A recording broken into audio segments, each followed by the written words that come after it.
Resilience in the storm. Crisis leadership isn't about one hard moment. It's about enduring the long storm.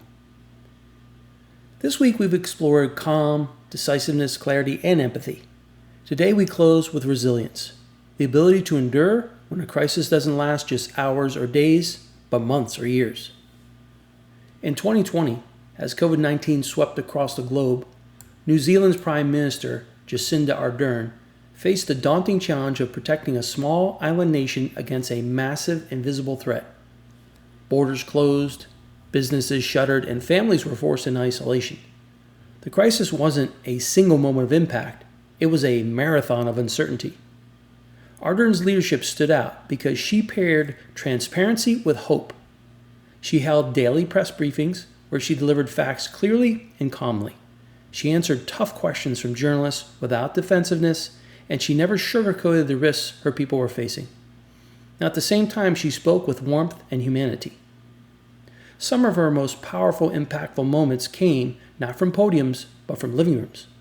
She streamed live Facebook updates in a sweatshirt after putting her daughter to bed, reminding citizens that she was going through the same lockdown struggles they were. She acknowledged fatigue, fear, and frustration while still encouraging collective responsibility. Her signature phrase, "Be strong, be kind," became a rallying cry that transcended politics. The results spoke for themselves. In the early stages of the pandemic, New Zealand recorded some of the lowest case numbers and deaths amongst developed nations.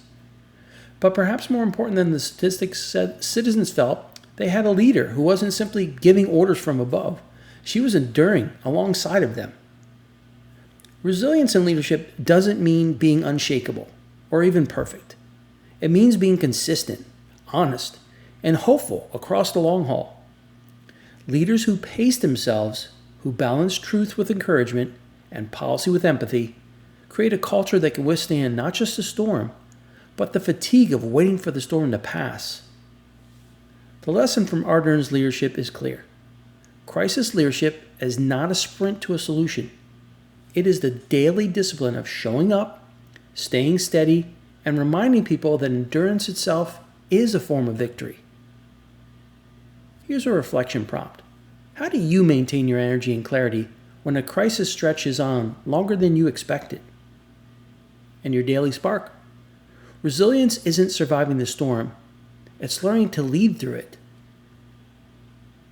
That's today's spark and the end of our Crisis Leadership series. Next week, we'll tackle a brand new theme.